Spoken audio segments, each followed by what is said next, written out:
Our next speaker, Dr. Shmuel Chayen, is a senior researcher for sustainability in the Research and Information Center of the Knesset. The Israeli Parliament, yeah. During the last 5 years, he was also international economic relations. No, he was full professor in the Department of International Economic Relations at Sunny State University in Ukraine. Prior to his present role in the Knesset, he was director of the Green Knesset project and spokesperson of the Internal Affairs and Environmental Committee in the Knesset.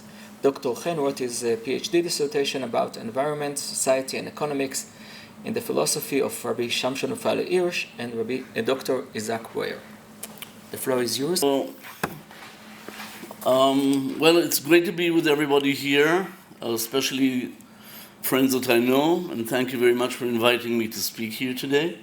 I would like to start from where Einat just now broke off, and say that in the last few days I was thinking a lot about this meeting, this discussion, and I came to the thought that if once we had mitzvat v'higadeta only on Pesach, we have a new v'higadeta, and it's a daily one.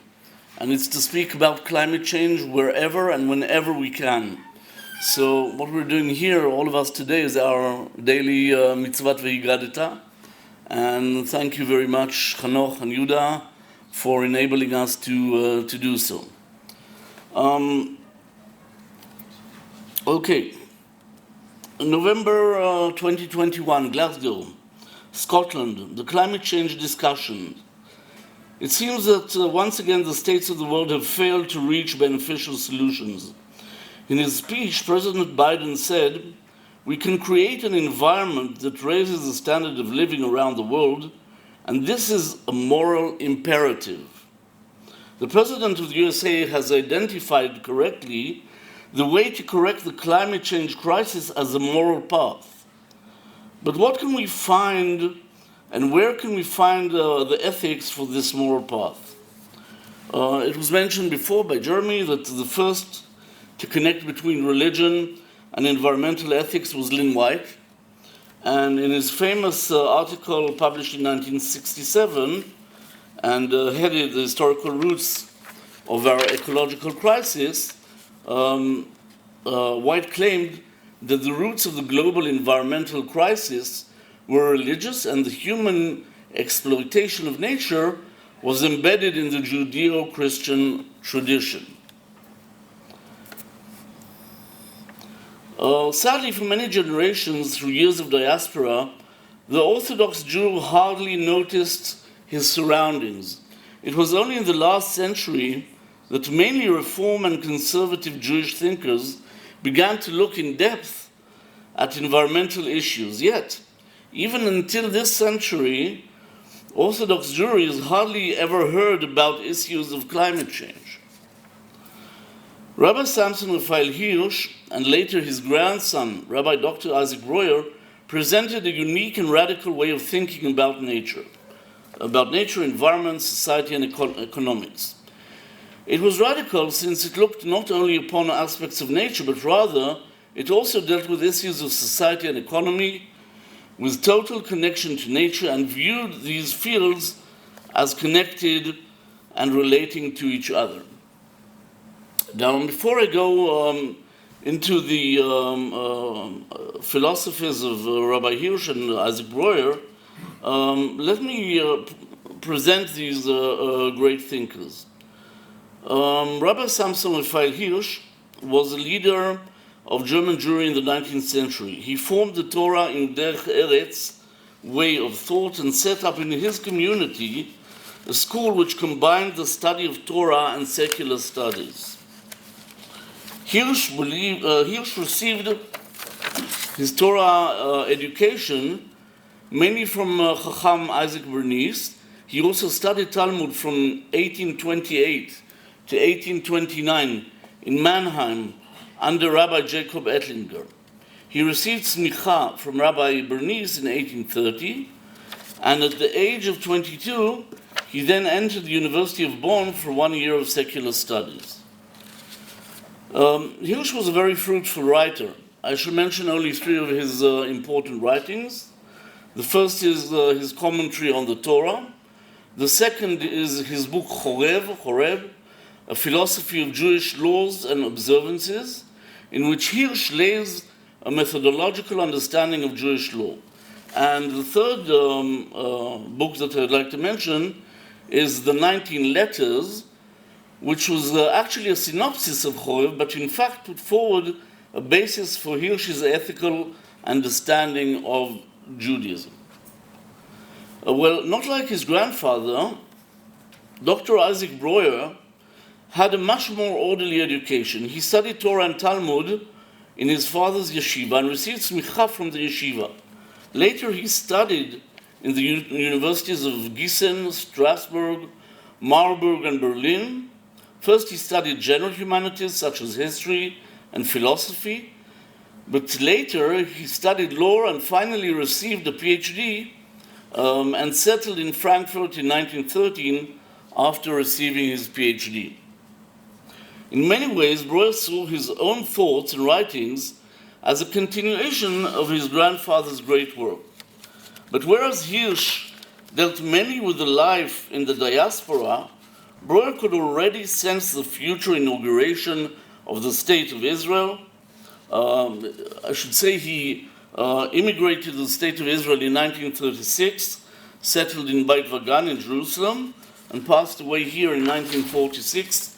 That's 2 years before the inauguration of the State of Israel. Therefore, he called his great work Nachliel. Nachliel is the last point in the wilderness before the entry of the Israelites to the land of Israel. In this book, Breuer dealt not only with Jewish life in the diaspora, but also dealt with things to do with the future of life in the land of Israel, such as kings, Shemitah, Yovel, etc. Hirsch planned to write during his lifetime another monumental book and named it Moriah. He never got to do so.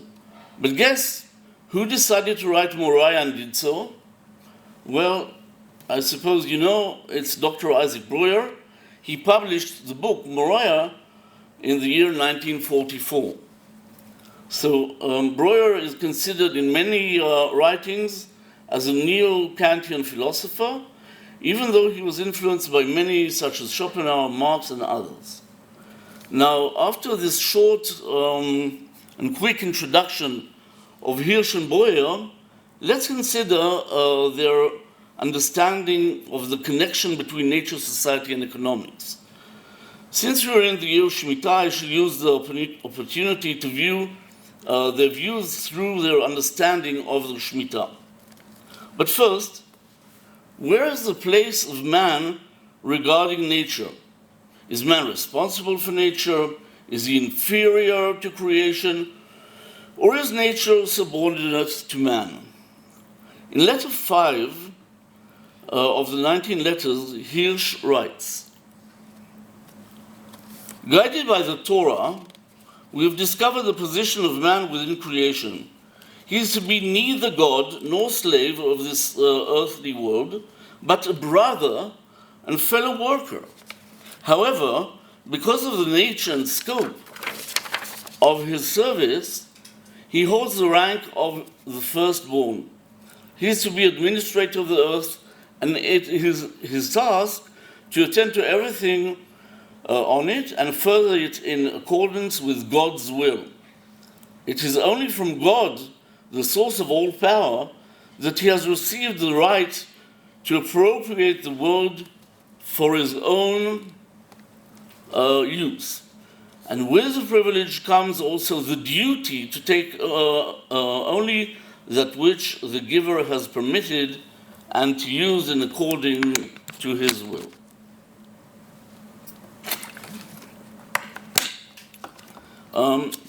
Hirsch's philosophy regarding man's place in nature is radical. Since contradictory to many attitudes of the time, Hirsch understands man's place in the world as equal to other creatures. Hirsch also sees man as responsible for the welfare of the creation. And now to the commandments of the Shemitah in the book of Exodus, 23:11. The Torah puts forward the basis act of the Shemitah. I also put here the Hebrew biblical text, but this is from Vayikra, from Leviticus. So, in Exodus we read, "But during the 7th year, thou shalt let it grow wild and withdraw from it, that the poor of any people may eat it, and what they leave over, the animals of the field shall eat. In like manner thou shalt deal with with thy vineyard and with thy olive yard." In his commentary to the Torah, he sees the commandments of Shemitah mainly as social and economic commandments, and mainly as those that enhance the discourse of rights. Hirsch explains, Shemitah. For 6 years you are to treat your land as your own property. But during each 7th year, tishmetena, literally, you must let it go. May not plow it, nor sow it, unetashta. And what does grow on it, you must leave to itself. May not treat it as your own property. Undisturbed and without asking your permission, the poor of your people, who all other times are dependent on your goodwill, are to enjoy it, and what they leave, the beasts of the field are to have. This law is given in fuller detail in Leviticus 25, and from there we know that the owner himself may eat the produce of his own fields and orchards during the 7th year, in company with the poor and the animals. This Sabbath year is the greatest act on the part of a whole nation of recognition that God is the sole, one and real owner and master of their country, inasmuch as as in that year they lay it in homage at his feet and refrain from exercising their rights of ownership on their lands. But by this, they acknowledge themselves as gerim vetoshavim, as aliens and dwellers only by the tolerance of the owner. In their own land, this feeling does away with the arrogance which, priding itself on standing on its own soil, tends to become unsympathetic and harsh in dealing with the poor and landless ones. Moreover, it endangers the frame of mind which lovingly includes the stranger, the poor, and also the animals as creatures of God, who have the right to live in a land which belongs to God, which all are to share in common. This discourse of human rights is very clear here. This is something which could be expected after the French Revolution and the Declaration of the USA. However, using human rights discourse as a way for understanding the Torah was indeed unique for Hirsch. Breuer took his grandfather's commentary to more radical places.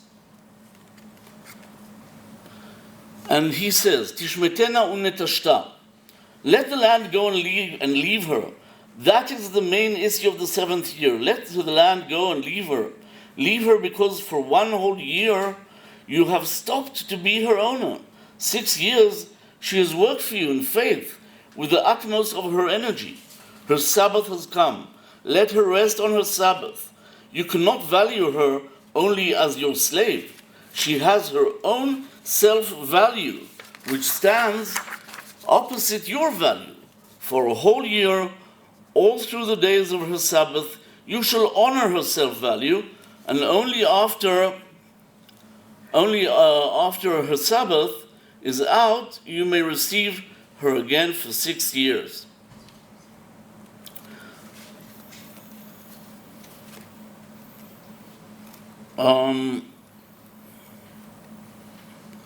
In Breuer's commentary, even the land has its own rights, which should be respected, but Shemitah is much more. It has deep social and economic meanings. And so says Breuer. But the Sabbath of the land, it shall be allowed unto thee for food, and this is from the Torah, for thee and for thy servant, and for thy maid, and for thy hired servant, and for thy sojourner that tarrieth with thee. This is indeed a typical order. During all the days of the Sabbath of the land, this order cancels any private ownership of the land's fruit. Whatever grows during this year, it is not growing for any specific person. Everyone can come to the field, including the previous owner of the fruit, and benefit from these common fruit. This order is against private ownership. Private ownership does not have any self-value and is definitely not a sacred vision as the tyrant capitalist thinks while sitting on his full wallet. Every capitalist should know that real visions are worth living even for only 1 year.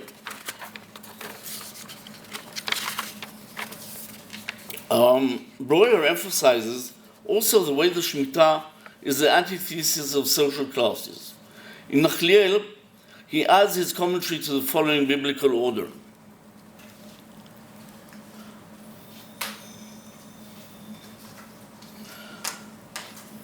And let's just speak about this. And for the animals, and for the wild animals that are in thy land, shall all the produce therefore be for food. And so this order breaks down the walls between the classes. For thee and for thy servant and for thy maid, and for thy hired servant and for thy sojourner, all are equal in front of the master of the whole earth. And Breuer goes on to speak about this breaking of the classes, but what he says at the end is actually really shocking. The sabbatical year does not recognize the idea of classes and rather sees only the human being. What is even more shocking is its declaration of equality of rights between human and beast. And for thy animal and for thy wild animals that are in the land shall all the produce thereof be for food. The animals and wild animals have the same right for the fruit of the 7th year as the right that is given to man. Let me just close up the circle I began with this lecture. You can see from this lecture that Hirsch and Breuer put forward radical philosophy that can actually be suitable both for the ultra-Orthodox people, since it's based on the Torah, but also for secular philosophers. And I believe that if we put this philosophy forward to all of these societies that I mentioned, we will be able to deal with climate change much better.